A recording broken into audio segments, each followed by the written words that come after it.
no introduction. And Woo!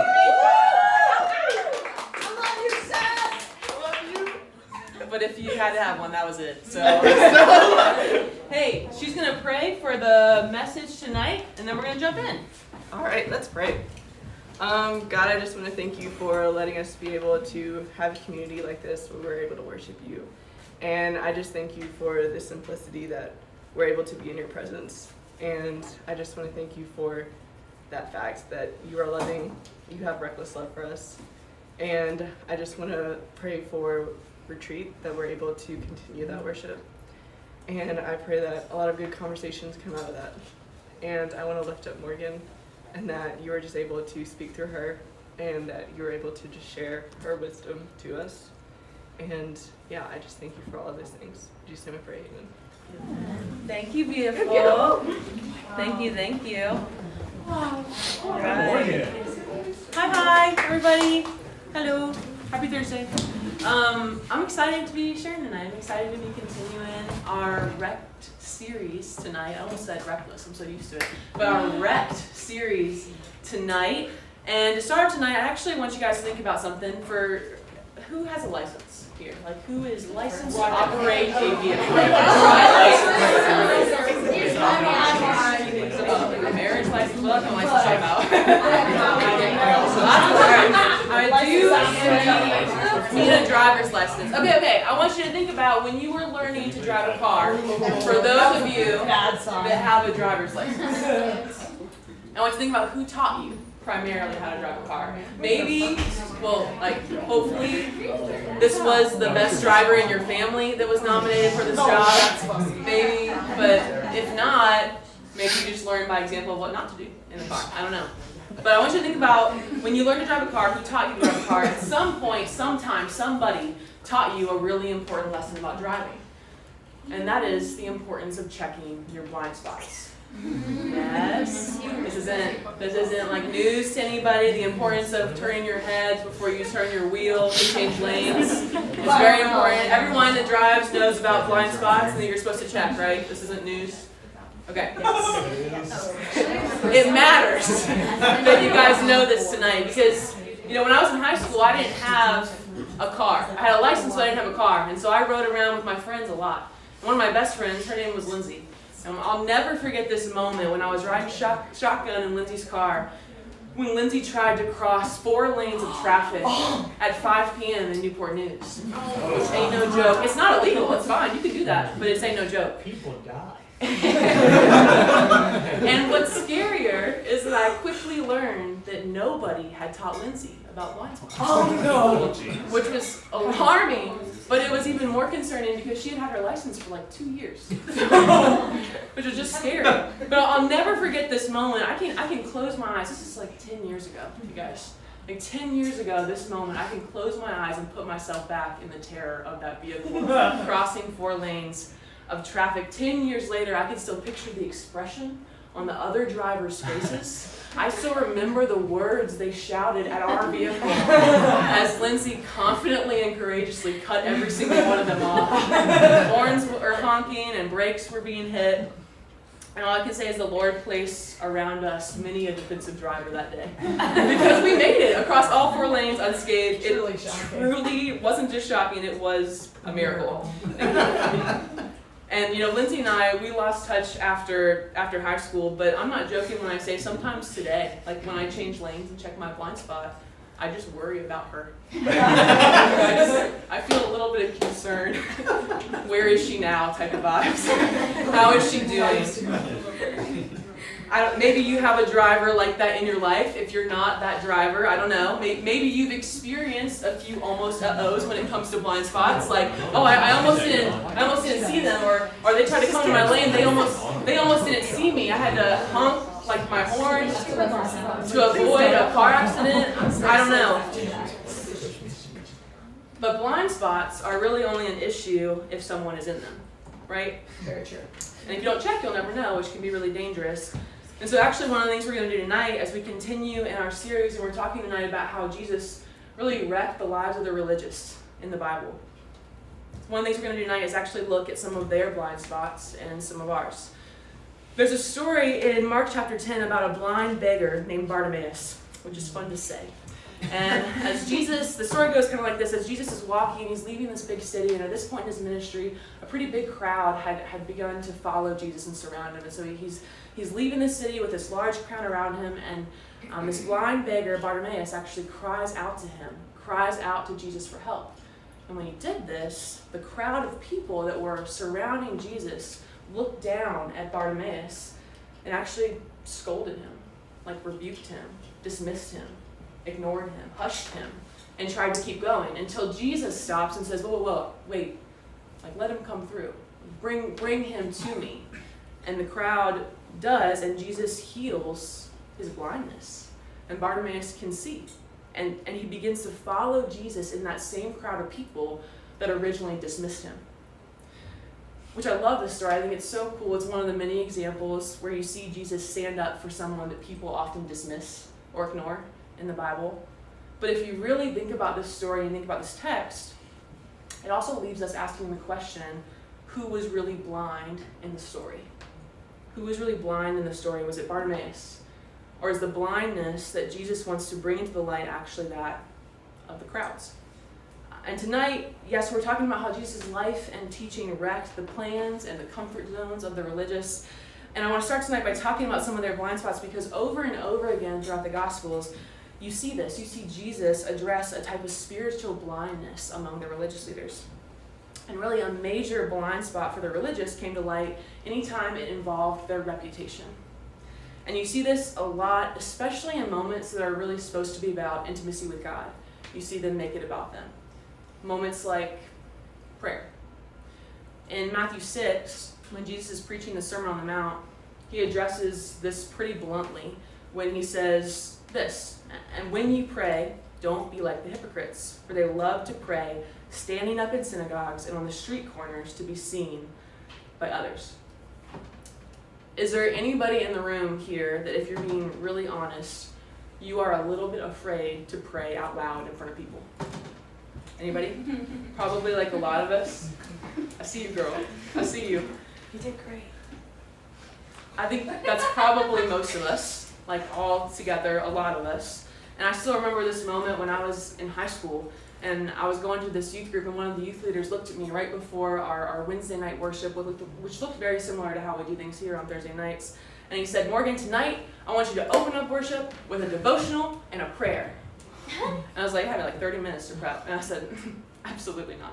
Like, there's no way. Like, there's no way. I'm not doing that. I did not prepare for that type of social anxiety in my day-to-day. And I stood my ground. I absolutely refused. And he tried to encourage me, push me out of my comfort zone. Like, you can do this. Like, nope, not doing it. I am absolutely not doing this. You're going to have to ask somebody else. And then he finally moved on, and then I felt real bad. Like, I just started praying. that doesn't feel good either. As a Christian, it's a mess. But it always comforts me when I read the words of Jesus in Matthew 6. It comforts me in my nervousness when he tells them, this isn't really about you. Like, this time isn't really about you. And he tells them, you guys are making this about you and about what other people think about you when you pray. And it's really just making you put on a show instead of just talk to me. And he tells them, don't make a big show of it. Like, I don't care what it looks like or what it sounds like. I just care about the heart behind the prayer. And that brings me great comfort in my wordy, rambly, and shambly, awkward prayers often. And I think the same is true for worship. I know we just sang worship to God together, so nobody point fingers, but is anybody like not a great singer? Like, anybody not gifted in that department? Maybe like a little bit tone deaf? Unfortunately, I'm not tone deaf, which means I know how bad it sounds when I sing it. Like, I know, I can hear it. I know it's bad. But the reason you hear me and a handful of us belt it out anyway, despite, is because God doesn't focus on what it sounds like the same way that we do. He cares about the heart behind the voice in prayer and in worship and all the things. And so Jesus is teaching the religious here, slowly but surely through the Gospels, hey, your vision is getting cloudy. Your vision is cloudy because you're making this about you. You're making this about your reputation. You're making this about what other people are thinking about you. And you're missing the whole point. You're missing people. And your heart is clouded. And the religious did something really similar when they fasted sometimes. In Matthew 6, Jesus continues on, and he has to address this type of deceptive fasting where the religious just really wanted to look super holy and super righteous next to their neighbor. And so they did it all for looks. And so Jesus says in Matthew 6, verse 16, essentially, when you fast, don't be looking like you're fasting. Like when you fast, don't look somber as the hypocrites do, for they disfigure their faces to show others they're fasting. And like for the ladies in the room, can you imagine the type of deep contouring that was going on here? Like the deep, like pale foundation that was happening. I'm also always so curious as to what this looked like in biblical times. But Jesus continues, he says, "Truly I tell you, they have received their reward in full. But when you fast, put oil on your head and wash your face so that it won't be obvious to others that you're fasting, but only to your Father." The religious were committed to having a holy reputation, just not a holy life. And Jesus teaches them the same thing. You know, hey, your vision is getting cloudy here because you're making this about you. You're making this about your reputation. You're missing the whole point. You're missing people. Your heart is getting cloudy. And there's another moment in Scripture where John the Baptist is actually teaching and preaching about baptism. And he's baptizing people down in the river, and these crowds of people are just flocking down to the river to be baptized. And he speaks just such blunt truth. I think this Message translation of this is so sassy, so I think that's the one that's going to come up on the screen.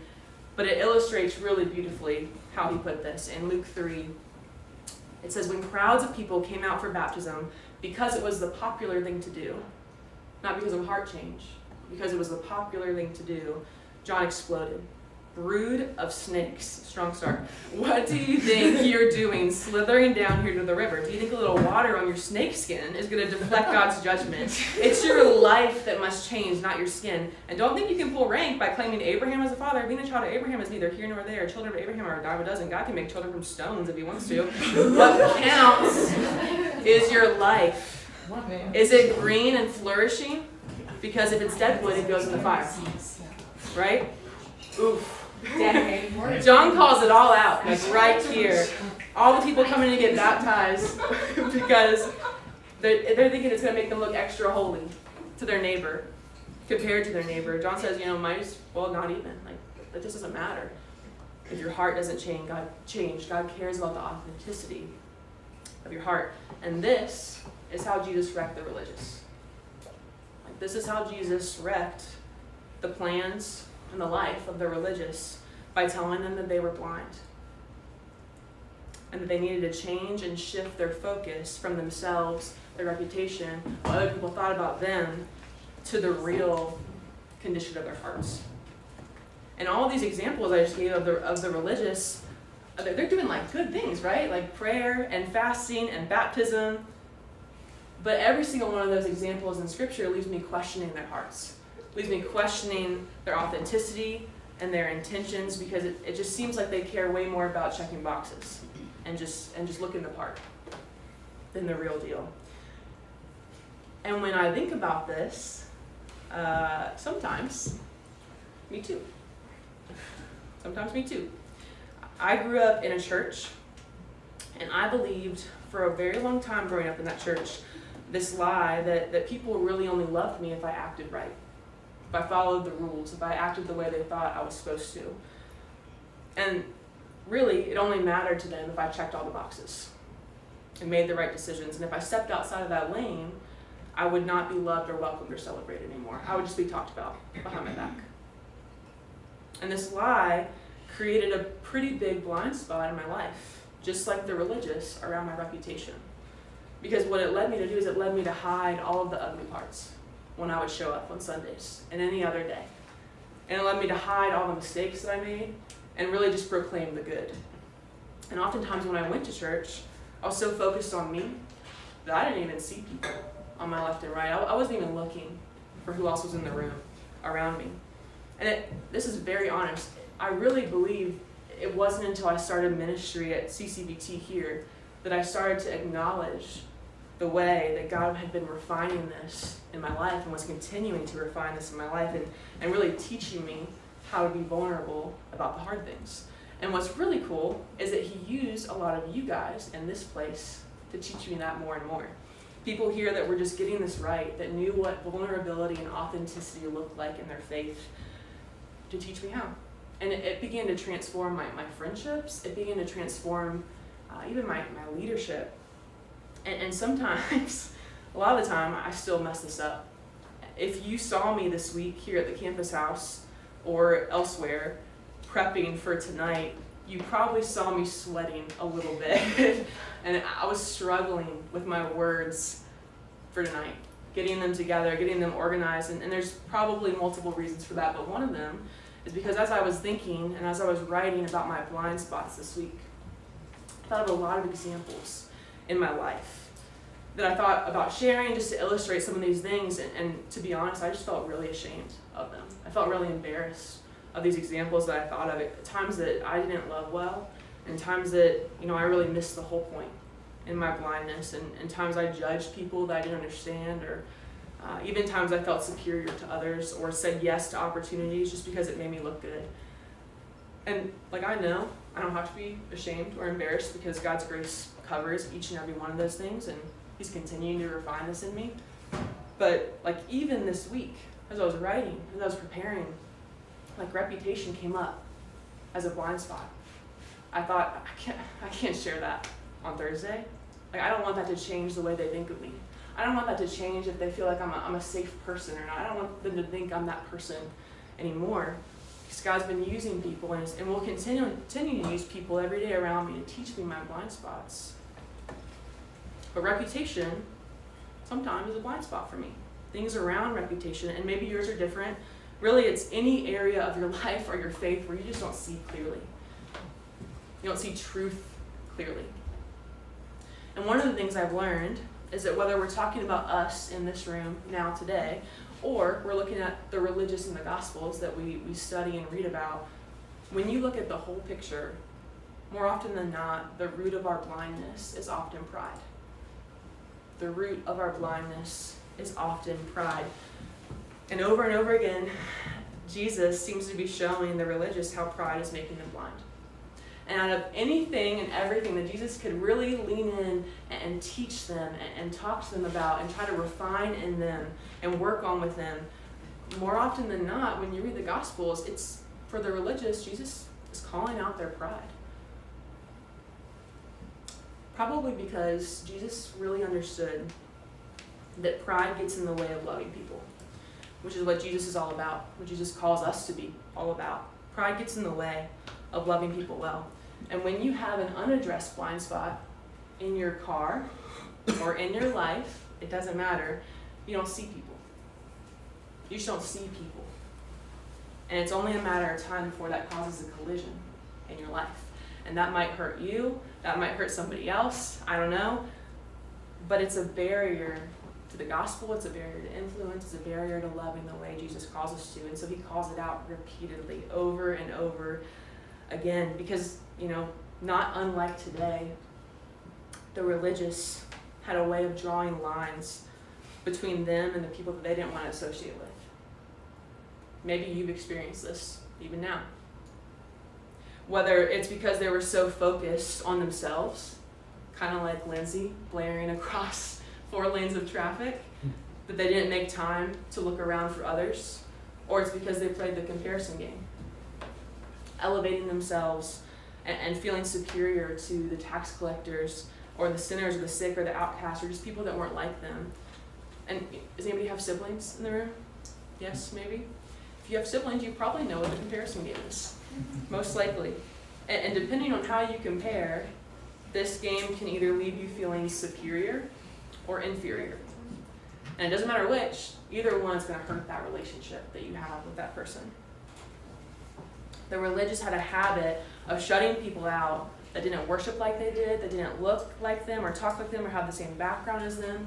They avoided certain people that they didn't want to be associated with, which is probably why you see their shock and their reactions to Jesus. When Jesus talks and hangs out with all the people that they would never talk to, never associate with, like the prostitutes and the tax collectors and the corrupt and the sick and the unclean, and those that society had outcasted.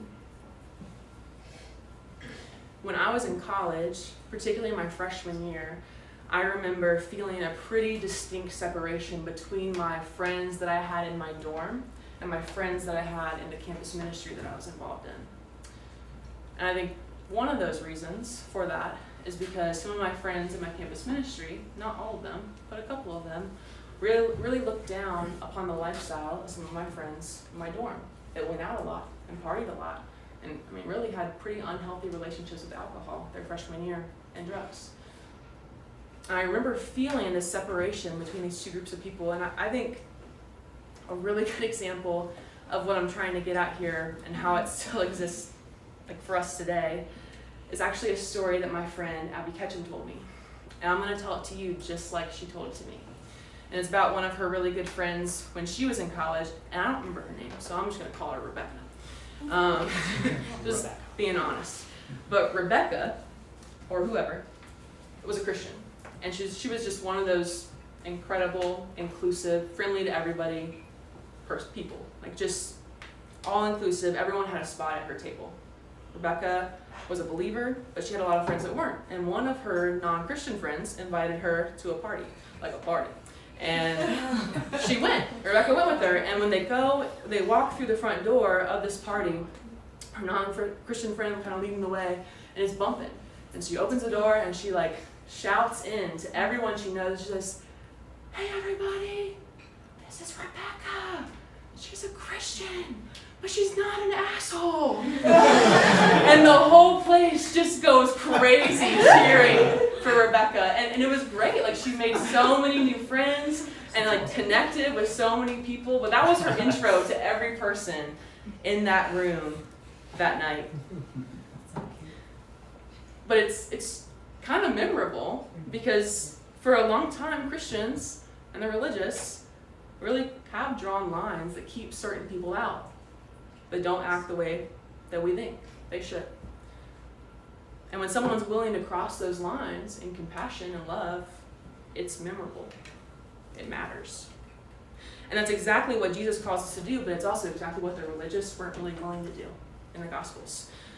And for both us and the religious, when Jesus addresses the different ways that pride gets in the way of people, he also acknowledges that it can take a lot of different shapes in our life.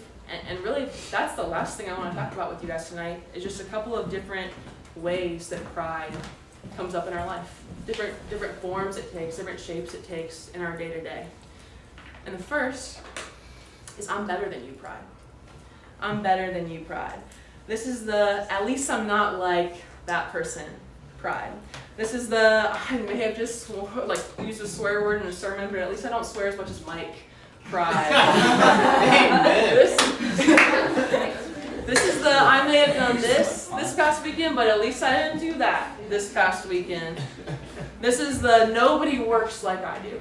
Nobody works as hard as I do, as hard as me, maybe in my group project, or I don't know if any of you guys are in apartments or not. If you take out the trash 2 weeks in a row, and you feel like you are single-handedly holding that place together in the palms of your hands. Nobody works as hard as I do. I'm at the age where some of my friends, a lot of my friends, are having babies, on purpose. It's crazy. And let me tell you where this comes up, y'all. It's parents talking about their babies. Yeah, it's wild. So when parents talk about their babies, well, hey, we might not have gotten everything right with you, but at least you didn't end up like that person's kid, because they wild. That's what this I'm better than you pride. This is the, if you disagree with me, then you don't know what you're talking about. Pride. Because nobody is more informed or intelligent and current than I am. Done. Maybe in dating, maybe it's feeling superior to everyone you match with on Bumble. I don't know, that might be a bad example. I don't know what kind of people y'all matching with. But there's this moment in Luke 18, and Jesus tells a story to illustrate this kind of pride, and this is what he says. It's Luke 18, verses 9 through 14. It says, "To some who were confident of their own righteousness and looked down on everyone else, Jesus told this parable. 2 men went up to the temple to pray. One, a Pharisee, which is a religious leader, a good guy that's checking all the boxes, doing all the good, Pharisee, and the other, a tax collector. Tax collectors were pretty corrupt at this time. Stealing money from people, corrupt, bad guy. So a Pharisee and a tax collector. The Pharisee stood by himself and he prayed these words. God, I thank you that I am not like other people. Robbers, evildoers, adulterers, or even like this tax collector, because I fast twice a week and give a tenth of all that I get. But the tax collector stood at a distance. He wouldn't even look up to heaven, but he beat his breast and said, God, have mercy on me, a sinner. And Jesus says, I tell you that this man, rather than the other, went home justified before God. For all those who exalt themselves will be humbled, and those who humble themselves will be exalted. The Pharisee compared and felt superior. So not only does pride get in the way of people, but it also blinds us to sometimes our need for God and His grace every single moment of every single day. Because pride gives us this false promise of self-sufficiency. Like, we got it, all on our own, we got it. Which leads really nicely to the other type of pride, which is I can handle it pride. This is the, I got it all taken care of, all on my own. I don't need no help. This is the prideful part of me that says, I don't need a GPS. I can find it in the dark without ever being there before. This is the prideful part of me that says, like, I don't need help. I don't want help. Other people have it way worse than I do. I can handle this. It's the prideful part of me that says, it has to be me. Showing up, answering this call, stepping in to fix it. It has to be me. And usually when we shift from confident to prideful in this area, usually you can tell, but maybe these are some of the indicators of it. Not always, but maybe. Maybe you really love to give, but you find it really difficult to receive. Maybe one of the indicators of this type of pride is actually that you rarely pray. Like, you rarely talk to God because you got it covered. And not all the time, but maybe sometimes a lack of prayer is us declaring that we don't need God in the day-to-day. Or maybe you just have a lot of trouble asking for help. You find it easier to kind of hide or downplay the things that you struggle with and focus on other people's hard things rather than sharing your own. When I was in my second year of ministry here at CCBT, I wasn't doing great mentally. And I was a little bit lonely, and I think I was a little depressed, and so I decided to go seek out counseling. And I looked a counselor up, I found one, I made an appointment, I went to the appointment, and then I got in my car to drive home from that appointment when I realized I didn't tell another human being. Like, I didn't tell anyone that I had made that appointment. I didn't tell anyone where I was that day. I didn't tell anybody because I could handle it until it got harder, and then I didn't. And I really believe that the reason that season lasted as long as it did for me is because the I can handle it pride kept me from honesty and community and authenticity with my people. And Mike says this all the time: you cannot heal what you hide. You can't fix what you fake. In Luke 18, Jesus has this conversation with someone known as the rich young ruler, if you're familiar with the story. And there's this moment in the conversation where Jesus tells him, yeah, it's like really hard for people that have it all to enter the kingdom of heaven. And then someone else in the crowd yells out and asks, well, then who even has a chance? Who even has a chance at being saved? Who even has a chance? And Jesus' response is so simple. And it's in Luke 18, verse 27. And he says, no chance at all, if you think you can pull it off by yourself. Every chance in the world if you trust God to do it. I can handle it pride. It doesn't just keep you from authentic community at times, but it also can keep you from a deeper trust in God, because you're so full of you and your capabilities and your accomplishments and your responsibilities. There's really no room left for God.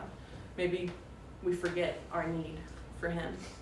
And there's only one other one I want to talk about, and it's one I like to call it sneaky pride.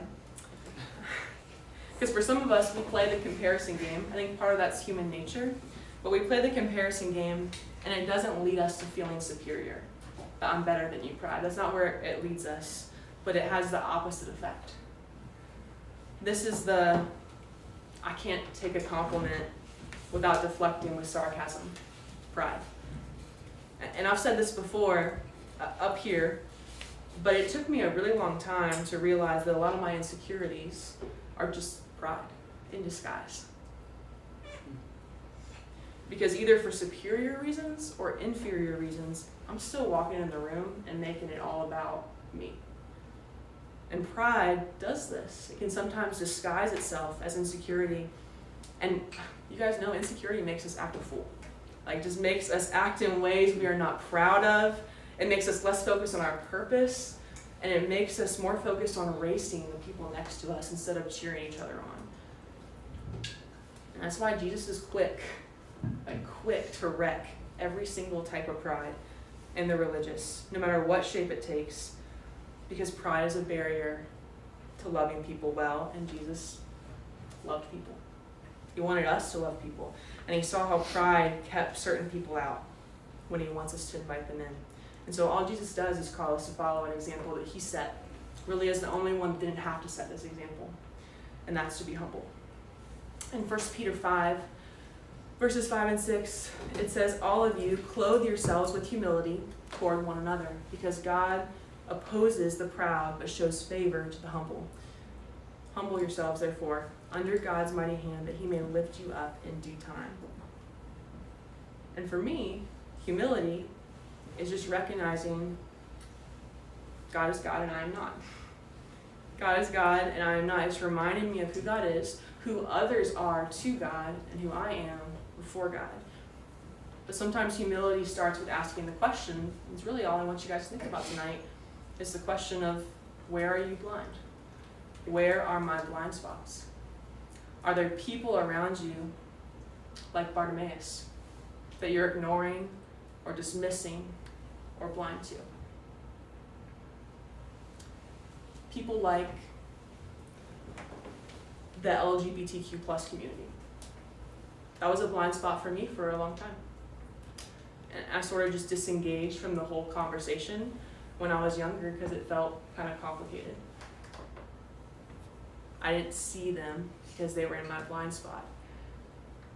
I mean, if I didn't see them, I definitely wasn't loving them well.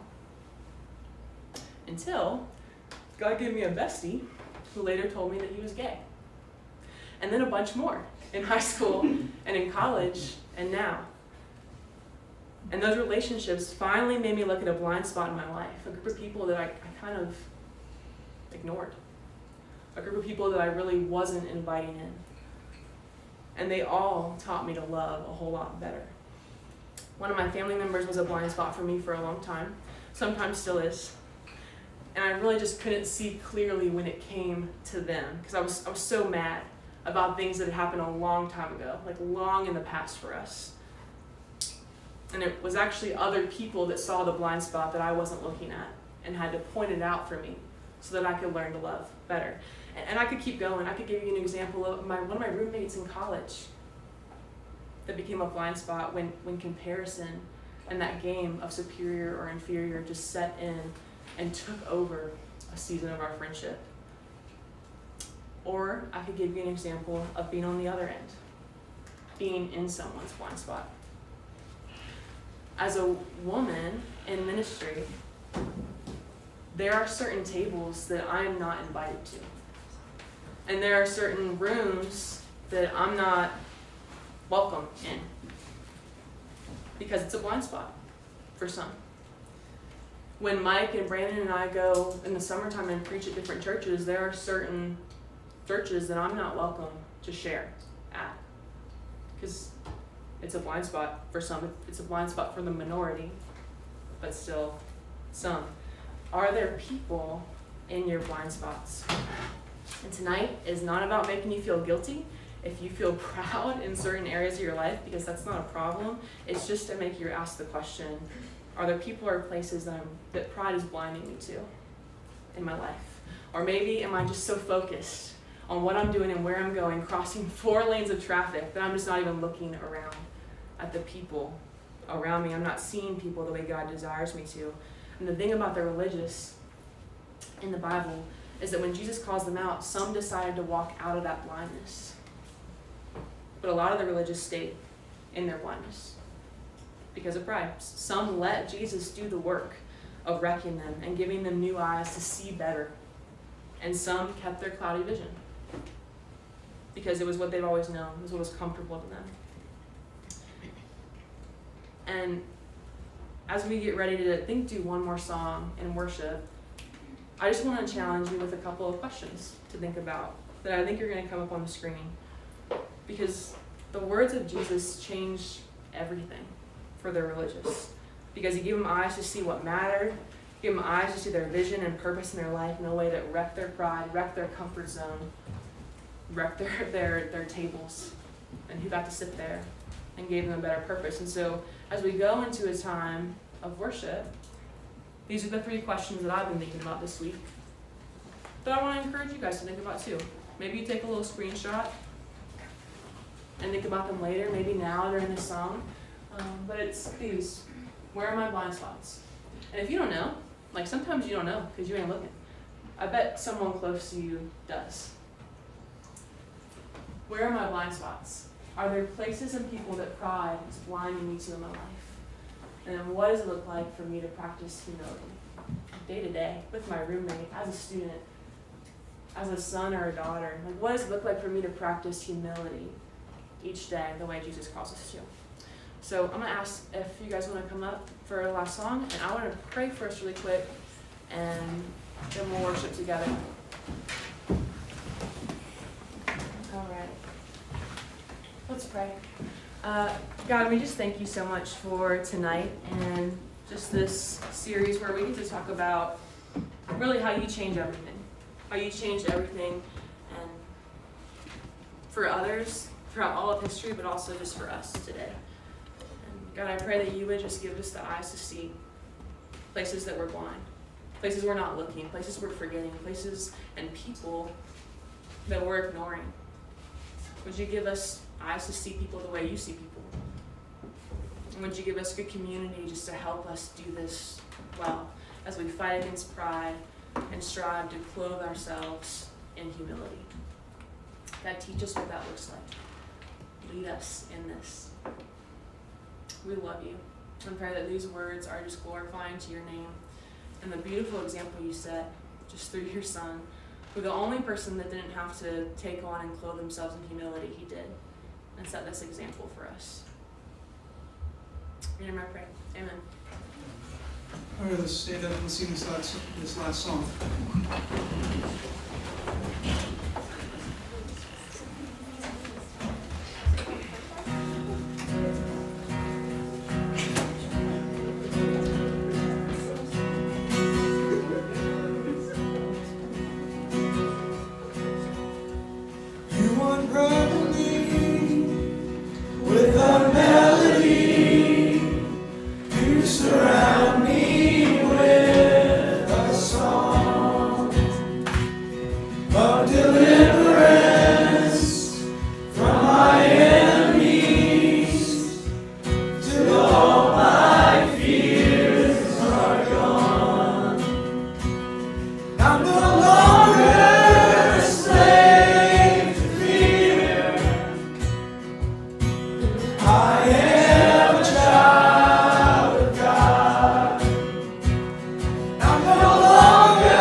Chosen me, love has called my name.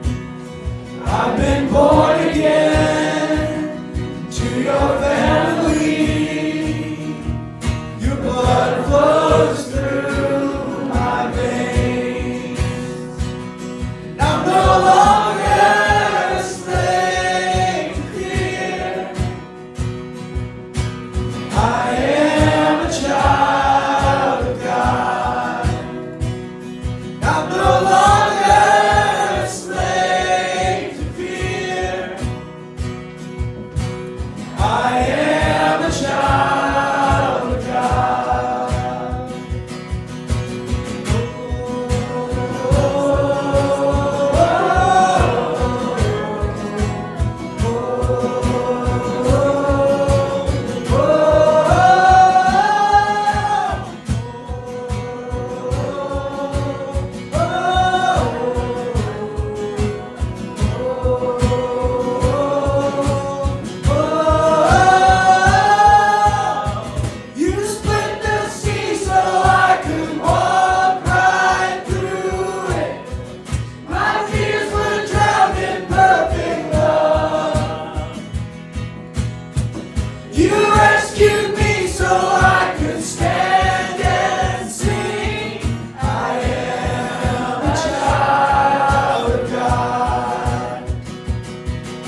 But not yet.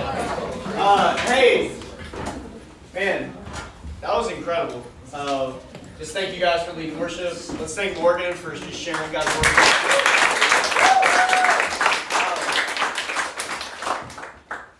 Man, the blind spot she mentioned at the end. Aren't you so blessed and filled with joy that that blind spot doesn't exist anymore? So you could hear that up here from her. It's beautiful. And so just thankful that this is something that you're going to continue evaluating in your life. And we're here to talk to you if you want to talk about it. I've had people recently tell me some of my blind spots. And man, they were tear-filled conversations, but they were really good. Really good. Because they changed my life. Like, I'm not talking 10 years ago. I'm talking last week in that office right there with the door shut. And man, talk to somebody if you don't know what they are. If you know one in my life or someone else's life, come and talk to us if you see something. And so let's continue that conversation. I think that's the most important part of this. It's not that you heard it and you recognize it and you realize it, but that you would actually continue this conversation and ask somebody that you trust and that you know loves you, that will be honest with you. And so I'm thankful for that.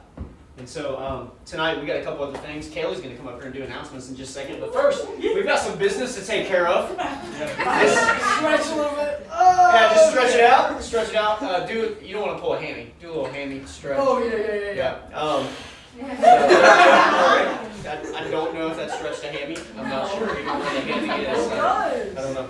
But this beautiful box has been won by a person that not only sent in a very, very funny one that was dear to my heart, but some of them were like, no, I know what I put. I won. No, not that one. And so here's the thing. You're the only one that got that. The only one that was really, really funny that we could actually share with everybody else.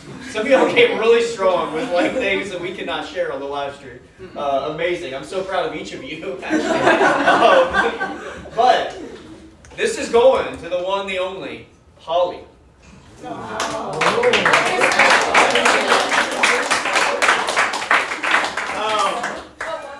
here's the thing. It's coming. Very special. She said, what if there was like Jesus Jordans? And she even found some online that had a cross and a lion on it and this crazy stuff. And there were Jordans that were like Jesus-ized, Christianized. And I was like, that's a terrible thing to do. These made me jump higher because of the Holy Spirit. I don't know, it's weird. Sorry for those who lost because it had to be edited for content. But Holly, you've won a fancy art set. If you choose to use it, great. If you choose to give it to someone else, great. So Kaylee, she's all stretched out. She's ready to go. There they are. Yeah. It's a winner right there. That's terrifying. That's terrifying. My name is Kaylee.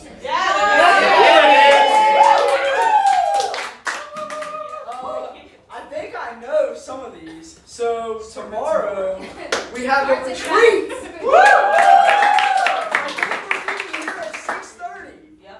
And if you need a ride, I think if you come here, you could probably get one. Yep. Maybe. Honestly, it's a coin flip. But yeah. So, Morgan raised her hand. Thank you. If you still want to go to retreat and you haven't signed up, you can still go. It could be fun. Hey, it's never too late. It will be. That's fun. pretty neat. It will be fun. And also Podria Saturday. Oh! Saturday is Camper Joy the Golden Boy's birthday. Woo! That should change things for you. Like, Also, if you weren't going, now you are. Also, if you are definitely coming even for part of it and you haven't done the QR code and signed up, we would love for you to do that. But also, if you are coming and you haven't told us and you don't have the information that I sent out to people by text message, you need to come see me afterwards so I can make sure you get that. Yeah. Yeah. We're excited. Yeah. Woo! Ladies' Day! Yay! No, you got it. You got it. You got it. I got it? Yeah. Hey, I think we're going to Harrisonburg. For anyone who wants to come on April 2nd. If you're a woman. Well, yeah, if you're a woman, yes. Okay, ladies. Hannah. If you are okay, yeah. So Ladies' Day, Harrisonburg. A couple weeks ago, me and Valerie needed a Ladies' Day, just us, and we went to Harrisonburg, and it's like top 5 places ever. So a lot of cool places, really good tacos, really good coffee. Hey, that's saying something. She's been to Mexico, y'all. Yeah. So it's up there. Coffee's good there. So Just say it. really cool day. Tacos, Would she's been to Mexico. recommend 10 out of 10 would recommend. So that's Mark my your calendars. put it on the calendar. Okay, Michael, what do you need? For Ladies' Day, ladies, we want you to know that you will have 2 dressed up chauffeurs in top hats. But I'm not going to tell you who it is. Like, if you jump to it now, that will be bad. It was required. Chauffeurs, we're going to open every door. Your door will not touch your hand will not touch a door handle. Your door will not touch a hand handle. Your hand will not touch a door handle. We will be driving you around. Horse-drawn carriages. Yes. Called 15 passenger We'll tell you all vans. about it next Thursday Horse-drawn night. carriages. I would think Yeah, that's awesome. Hey, the big event! Saturday, April 9th. Tanner. Yes. You got this one. If you have any questions, Y'all can say yeah. All right. If you have any questions, please let me know. QR code's in the back. We got like 9 people. As Matthew McConaughey once said, those are rookie numbers. We got to bring that up. Feel free to sign up. We're a lot of fun. All right.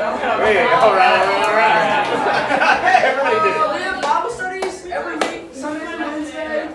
The Sunday night one is co-ed led by Kate and Caleb. I also recommend. Monday night is men's Bible study with Brandon. I can't recommend that one, although I've heard great things. I can't recommend that. Tuesday is women's Bible study. That is. Hey, ladies. It's pretty good. It's pretty good. If you're a woman, you can come. Since apparently I have to say that every time. Figured it was implied at this point, but guess not. Wednesday night, the Hannah Carr leads a Bible study. Also very good. Also a very good Bible study. And then we go to church on Sundays. If you want coffee, you can come before 10:30 or come at 10:30. Except this Sunday. And except for this Sunday, because we'll be at retreat. And so if you want to go to church, just come to retreat. And there you go. That's the only option there. It's not the only one, but it Yes. Hey! Last week we prayed for Kyle going to Mexico. Here he is in Mexico building houses. He said that's pretty neat. With his new friend. So there you go. That's kind of cool. Tell them, Kaylee. Tell them what they can do. Tell them what we can do. Listen,